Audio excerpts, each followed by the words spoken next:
Assalamualaikum warahmatullahi wabarakatuh. Bismillahirrahmanirrahim. Alhamdulillahi rabbil alamin. Wassalatu wassalamu ala asyrafil anbiya'i wal mursalin. Sayyidina wa maulana Muhammadin wa ala alihi wa ashabihi ajma'in. Amma ba'd. Subhanaka la ilma lana illa ma 'allamtana innaka antal alimul hakim. Bismillahirrahmanirrahim. Alhamdulillah. Pada kesempatan ini kita akan melanjutkan materi kita pembahasan mata pelajaran akidah akhlak untuk siswa Madrasah Tsanawiyah kelas 7 kurikulum tahun 2013. Kita sudah membahas beberapa pembahasan di bab 1, di mana pada bab 1 ini kita akan membahas tentang akidah Islam. Ada 4 poin pembahasan. Kita sudah membahas 2 di antaranya, yaitu pengertian akidah Islam dan juga dasar-dasar akidah Islam. Nah, selanjutnya pada saat ini kita akan melanjutkan pembahasan kita pada poin yang ketiga, yaitu tujuan akidah Islam. Kita sudah membahas tentang pengertian akidah Islam dan juga dasar atau landasan yang menjadi landasan atau dasar dari akidah Islam itu sendiri. Adapun tujuan dari akidah Islam atau dalam hal ini yang menjadi tujuan kenapa kita harus memahami atau harus meyakini akidah Islam. Kita harus mempelajari dan memahami tentang ilmu atau sesuatu yang berkaitan dengan akidah Islam ini. Di dalam buku ini dikatakan bahwa akidah Islam harus menjadi pedoman bagi setiap muslim. Artinya, setiap umat Islam harus meyakini dan menjalankan pokok-pokok kandungan akidah Islam tersebut dengan tujuan mendapatkan kebahagiaan di dunia dan di akhirat. Ya, kita pasti tidak bisa pungkiri atau kita semua sepakat bahwa manusia hidup di dunia ini tujuan akhirnya itu adalah tentu ingin mendapatkan kebahagiaan di dunia dan di akhirat. Sebagaimana setiap waktu, setiap saat kita berdoa, Rabbana atina fid dunya hasanah wa fil akhirati hasanah wa qina azabannar. Jadi kita dalam doa ini kurang lebih kita senantiasa atau selalu meminta kepada Allah agar diberikan kebaikan atau kebahagiaan hidup di dunia dan di akhirat. Nah, itu yang menjadi tujuan hidup kita. Tentu bagi umat Islam, bagi kita orang yang beragama Islam atau seorang Muslim, untuk mencapai tujuan kita itu, tujuan hidup di dunia dan di akhirat, agar bisa berbahagia di dunia dan di akhirat, tentu kita harus mendapatkan ridho dari Allah Subhanahu wa Ta'ala. Nah, untuk mendapatkan ridho itu, kita harus betul-betul memahami akidah Islam, memahami tentang keyakinan-keyakinan yang ada dalam agama Islam ini, tentang apa yang harus kita yakini, apa yang harus tidak boleh kita yakini, atau apa yang menjadi landasan atau keyakinan kita sebagai seorang Muslim. Di sini sudah dijelaskan atau dirinci di dalam buku ini beberapa tujuan dari akidah Islam itu. Yang pertama, kita bisa mengetahui petunjuk hidup yang benar serta dapat membedakan yang benar dan yang salah. Nah, ini yang pertama, yang paling utama akidah Islam itu, bahwa ketika kita mempelajari atau sudah bisa memahami tentang akidah Islam ini, maka otomatis tujuannya nanti, hasil yang akan kita peroleh itu, kita akan bisa membedakan mana yang hak, mana yang batil. Kita bisa mampu membedakan mana yang benar, mana yang salah, mana yang harus kita ikuti, harus kita harus kita patuhi, dan mana yang harus kita tinggalkan atau yang harus kita hindari.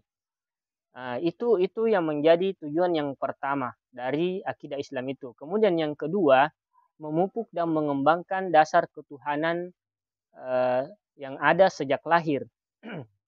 Nah, manusia itu adalah makhluk yang berketuhanan. Jika kita mengakui diri sebagai manusia, berarti kita mengakui diri sebagai makhluk yang berketuhanan. Ini sudah sering kita dapatkan bahwa sebelum kita dilahirkan di dunia ini dalam perut ibu kita, Allah Subhanahu wa taala itu sudah berdialog dengan kita, sudah menanyai kita terlebih dahulu bahwa alastu birabbikum. Bukankah aku ini Tuhanmu, kata Allah dalam Al-Qur'an. Diceritakan bahwa dalam perut ibu sebelum kita dihembuskan atau dihidupkan di dunia ini, Allah terlebih dahulu menanyai kita, alastu birabbikum, bukankah aku ini Tuhanmu? Kita menjawab, qalu bala syahidana, betul wahai Tuhan, wahai Allah, bahwa Engkau adalah Tuhan kami. Ketika kita menjawab itu, berarti kita sudah mengikrarkan, kita sudah mengakui diri kita sebagai manusia, makhluk yang berketuhanan, makhluk yang memiliki Tuhan. Nah, dalam pembelajaran kita ini juga yang menjadi tujuan dari akidah Islam itu, bisa memupuk atau merawat atau mengembangkan dasar ketuhanan itu sejak kita dilahirkan. Karena meskipun kita di dalam rahim atau sebelum kita dilahirkan, kita sudah mengakui Allah sebagai Tuhan, tetapi sebagai manusia biasa kita yang dilahirkan butuh yang namanya proses. Tentunya sejak kita lahir, kita tidak langsung mengetahui bahwa Tuhan kita siapa, kemudian bagaimana kita meyakini Tuhan itu, siapa utusan-utusannya. Maka dalam berproses itu kita perlu mengembangkan atau menumbuhkan keyakinan kita itu, akidah kita itu kepada Tuhan yang Maha Kuasa, dalam hal ini kepada Allah Subhanahu wa taala. Nah, itulah tujuan dari akidah Islam itu. Ketika kita mempelajari akidah Islam, maka sudah pasti kita sedang belajar atau sedang mengembangkan dasar ketuhanan kita kepada dasar ketuhanan itu, atau keyakinan kita, kepercayaan kita kepada Allah Subhanahu wa taala. Nah, ini juga yang menjadi naluri manusia itu sendiri. Jadi makhluk yang berketuhanan itu adalah fitrah manusia. Apa itu fitrah? Fitrah itu adalah sesuatu yang melekat pada diri manusia, di mana manusia itu selalu butuh kepada zat yang segala-galanya, zat yang memiliki segala-galanya. Nah, itulah Tuhan Allah Subhanahu wa taala. Karena manusia memiliki naluri, maka itu butuh pengembangan. Untuk mengembangkannya, nah, itulah yang dimaksud akidah Islam yang selalu berkembang, selalu harus kita pupuk dalam kehidupan kita. Kemudian yang ketiga, tujuan dari akidah Islam itu memelihara manusia dari kesyirikan.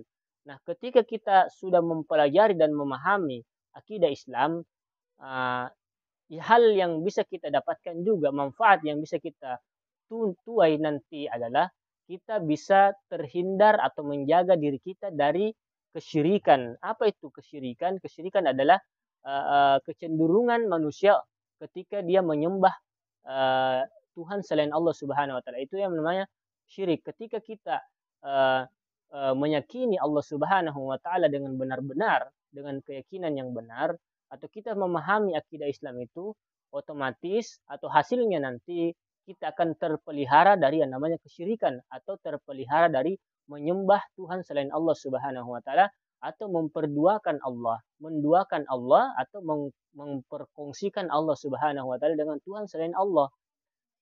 Di antara kesyirikan salah satu contohnya itu bahwa kita meminta kepada selain Allah Subhanahu wa taala, memohon kepada makhluk atau kepada zat selain Allah Subhanahu wa taala. Ini semua yang harus kita hindari. Otomatis ketika kita mempelajari akidah Islam itu, maka tujuannya hasil yang akan kita dapatkan, kita akan terhindar dari semua itu, atau terpelihara dari sesuatu yang membuat kita syirik atau menduakan Allah Subhanahu wa taala. Dalam penjelasan ini, syirik itu terbagi dua, bahwa ada namanya syirik yang terang-terangan, syirik jali, dan ada juga syirik yang tersembunyi atau syirik khafi yang ada di dalam hati.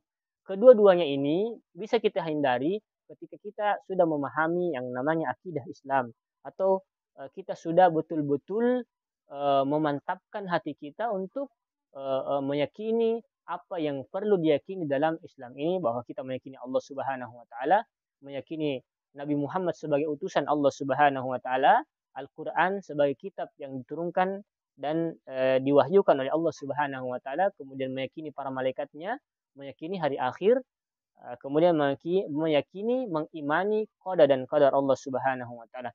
Karena kita sudah mempelajari juga bahwa akidah Islam di dalam hal ini adalah apa yang terkandung di dalam rukun-rukun iman itu yang 6.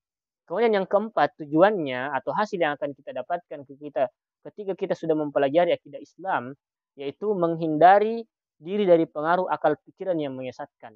Nah, ini juga yang menjadi tantangan manusia, bahwasanya manusia dikaruniai akal untuk berpikir, sebagaimana kita sudah meyakini dan mempelajari bahwa manusia itu adalah makhluk yang berpikir, makhluk yang memiliki akal, diberi kemampuan untuk mengolah sendiri pikirannya atau memikirkan apa yang ada di sekelilingnya, bahkan termasuk di sini adalah memikirkan tentang Tuhan itu, merenungkan tentang keberadaan Tuhan.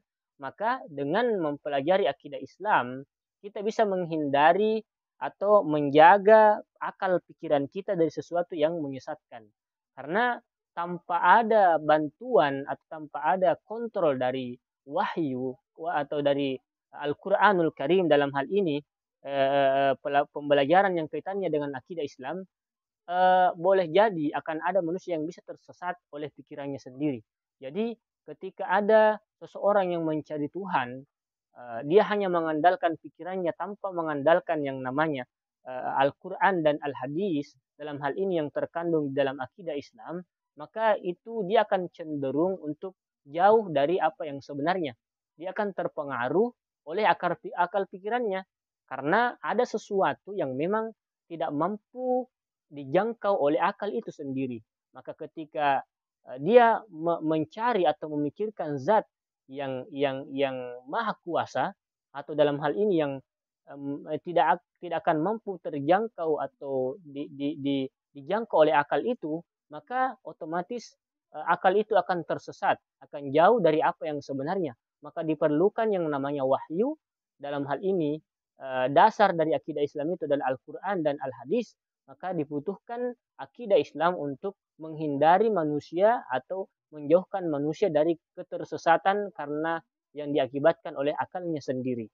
Yaitu manusia diberi kelebihan oleh Allah Subhanahu wa taala dengan akal pikirannya, maka akan muncul berbagai macam faham pendapat tentang Tuhan, tentang kitab-kitab Tuhan, firman-firman Allah Subhanahu wa taala. Akan ada berbagai macam perspektif pendapat tentang bagaimana Tuhan, bagaimana dia menciptakan manusia dan lain sebagainya, keberadaan Tuhan dan lain sebagainya. Maka ketika ini tidak dibarengi dengan keyakinan Islam atau akidah Islam yang sumbernya berasal dari Al-Quran dan Al-Hadis, maka manusia akan tersesat oleh akal pikirannya itu sendiri. Makanya diperlukan adanya akidah Islam yang sumbernya kita ketahui berdasar dari Al-Quran dan Al-Hadis, agar manusia bisa terkontrol pikirannya, akalnya, agar ia benar-benar menuju kepada jalan Allah Subhanahu wa taala. Keyakinan dan keimanannya itu terbebas atau terhindar dari pengaruh akal dan pikirannya itu sendiri. Nah, itu diantara beberapa poin, 4 poin dari tujuan akidah Islam. Kita ulang bahwa yang pertama, kita bisa mengetahui petunjuk hidup yang benar dan bisa membedakan mana yang benar dan mana yang salah. Yang kedua, memupuk dan mengembangkan dasar ketuhanan kita sejak lahir. Jadi mulai kita lahir hingga kita besar dan dewasa, itu akan terpupuk dan berkembang itu keyakinan kita kepada Allah Subhanahu wa taala. Kemudian yang ketiga, bisa memelihara manusia kita semua dari kesyirikan. Syirik itu adalah menduakan Allah Subhanahu wa taala atau memperkongsikan Allah dengan selain Allah Subhanahu wa taala. Kita bisa menghindari itu semua karena kita mengetahui dan memahami apa itu akidah Islam. Kemudian yang keempat, menghindari diri dari ketersesatan yang diakibatkan oleh akal pikiran kita sendiri. Kemudian yang keempat, kita masuk pada pembahasan antara hubungan iman, Islam, dan ihsan. Jadi ada 3 unsur pokok dalam akidah Islam yang tidak bisa dipisahkan satu dengan yang lainnya. Nah, jika artinya ketika kita mengakui diri kita sebagai seorang Islam atau Muslim, maka otomatis kita harus memahami 3 unsur dalam Islam itu. Tiga unsur yang terdapat di dalam Islam. Yaitu yang pertama al-Islam, Islam, kemudian yang kedua iman, dan yang ketiga ihsan. Nah, ketiganya ini berbeda tetapi saling mempunyai keterkaitan yang sangat erat. Untuk mengetahui hubungannya, mari kita bahas satu persatu. Yang pertama, Islam. Nah, kata Islam berasal dari bahasa Arab, yaitu aslama yuslimu islaman. Artinya adalah patuh, tunduk, berserah diri dan selamat. Jadi dalam bahasa Arab, eh, kata Islam itu berasal dari kata aslama yuslimu, menjadi islaman, Islam. Itu artinya patuh, sebuah kepatuhan, ketundukan, berserah diri dan selamat. Jadi orang yang Islam itu artinya orang yang selamat, orang yang patuh, orang yang tunduk, dan orang yang berserah diri kepada Tuhan Yang Maha Esa. Nah, sedangkan menurut istilah, Islam itu adalah agama yang mengajarkan agar manusia berserah diri dan tunduk hanya kepada Allah Subhanahu wa taala. Nah, berserah diri dan tunduk hanya kepada Zat yang Maha Kuasa, yaitu Allah Subhanahu wa taala. Inilah makna dari ketauhidan itu atau makna dari akidah Islam itu. Nah, itulah yang dimaksud dengan al-Islam atau Islam. Jadi orang yang tunduk, orang yang berserah diri itu adalah dikatakan orang yang Islam, orang Muslim, orang yang Muslim. Kemudian yang kedua, iman. Nah, menurut bahasa, iman berarti percaya. Nah, kita selalu mendengarkan dalam Al-Quran, ya ayyuhalladzina amanu, wahai orang-orang yang beriman atau orang yang percaya kepada Allah Subhanahu wa taala. Nah, sedangkan menurut istilah yaitu al-imanu huwa tasdikun bil qalbi wa iqrarun bil lisani wa amalun bil arkani.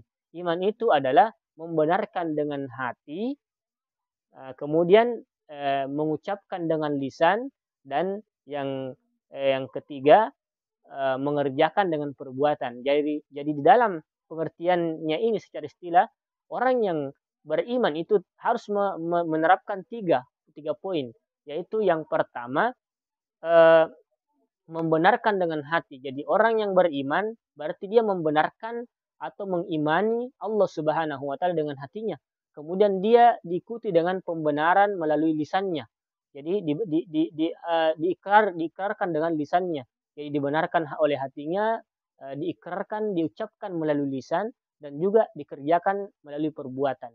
Jadi orang yang beriman belum dikatakan sempurna keimanannya ketika dia hanya mengucapkannya atau membenarkannya melalui hatinya saja.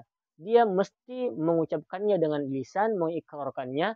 Kemudian ia juga belum dikatakan beriman secara penuh atau masih setengah-setengah imannya ketika dia hanya membenarkan dengan hati dan mengikrarkan dengan perkataan tanpa dia mengerjakan melalui perbuatannya. Dalam hal ini itulah yang dikatakan ibadah kepada Allah Subhanahu wa taala. Jadi iman itu ada 3 kriterianya, ada 3 ciri-cirinya, di mana ketiganya ini harus terlaksana semua baru dikatakan orang itu beriman kepada Allah Subhanahu wa taala.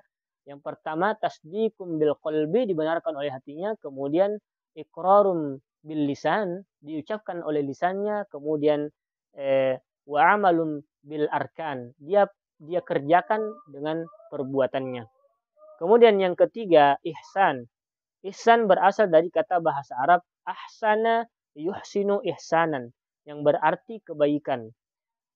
Ihsan adalah perbuatan baik sebagai bentuk penghambaan diri kepada Allah Subhanahu wa taala sebagai makhluk individu, yaitu hubungannya dengan Allah, maupun sebagai makhluk Allah Subhanahu wa taala atau makhluk sosial yang selalu berinteraksi dengan sesama.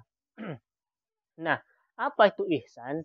Ihsan ini di dalam hadis Nabi Shallallahu Alaihi Wasallam, ketika Jibril bertanya kepada Nabiullah Muhammad SAW bahwa apakah itu Islam, apakah itu ihsan, maka Nabi menjawab bahwa ihsan itu adalah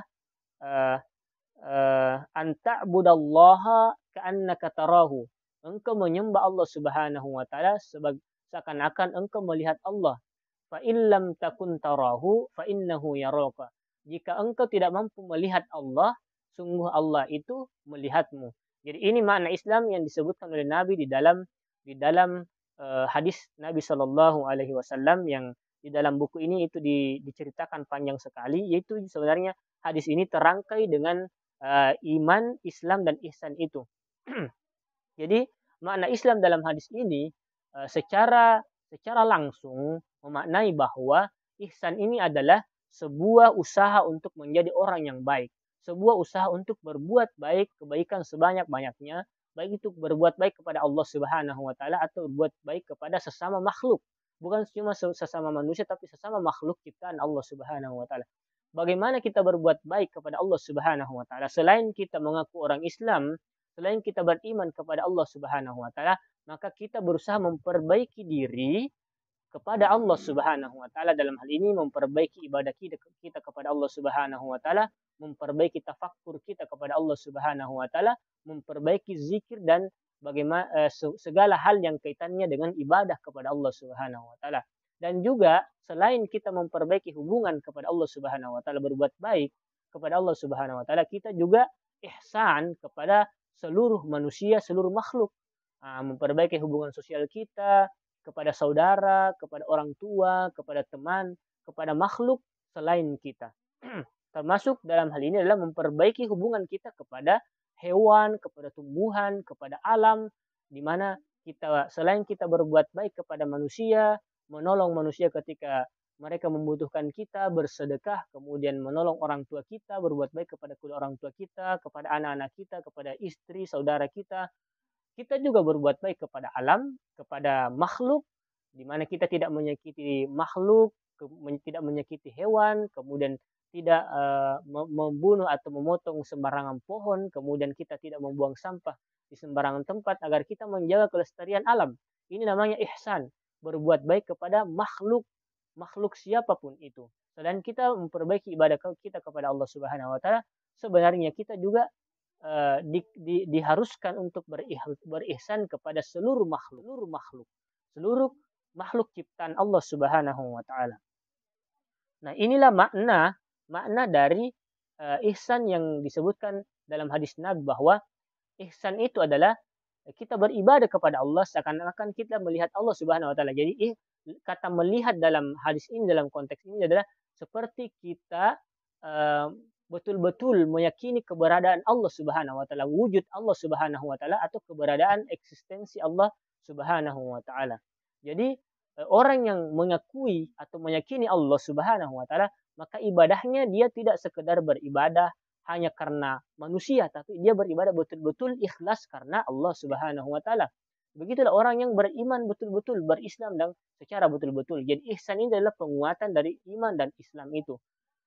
Begitu juga ketika kita, kata Rasulullah, kata Nabi, ketika kita tidak mampu melihat Allah dalam tanda kutip, kita tidak mampu melihat Allah dalam tanda kutip, maka kita beribadah seakan-akan Allah melihat kita. Jadi itu kadang perumpamaannya ketika kita punya bos misalnya. Ketika bos kita berada di hadapan kita, pasti kita berusaha untuk bekerja dengan baik. Nah, ketika bos kita tidak ada, maka kita harus meyakini bahwa bos kita melihat kita. Apakah dia melihat kita melalui CCTV atau melihat kita dari jauh, meskipun kita tidak melihat dia, maka kita tetap harus berbuat baik. Jadi wujud keberadaan bos kita di hadapan kita atau dia tidak ada di hadapan kita, kita tetap menjadi orang yang ihsan, orang yang berbuat baik, orang yang berusaha menjadi anak buah atau menjadi bawahan yang terbaik di mata atau di hadapan bos kita itu. Nah, begitulah perumpamaan dengan Allah Subhanahu wa taala. Jadi kita seakan-akan, jadi bukan betul-betul melihat Allah, tapi seakan-akan kita melihat Allah, maka kita betul-betul beribadah kepada Allah Subhanahu wa taala. Salat kita kerjakan dengan baik, tertib, segala syarat-syarat dan rukunnya kita laksanakan dengan betul-betul. Kemudian ibadah puasa kita laksanakan dengan betul-betul, dengan baik dan benar. kemudian baca Quran kita, hubungan kita kepada sesama manusia, kepada orang tua, kepada keluarga kita, kita lakukan semua dengan ikhlas semata-mata karena Allah Subhanahu wa taala, seakan-akan kita melihat Allah. Karena kita seakan-akan melihat Allah, kita mengerjakannya dengan sempurna.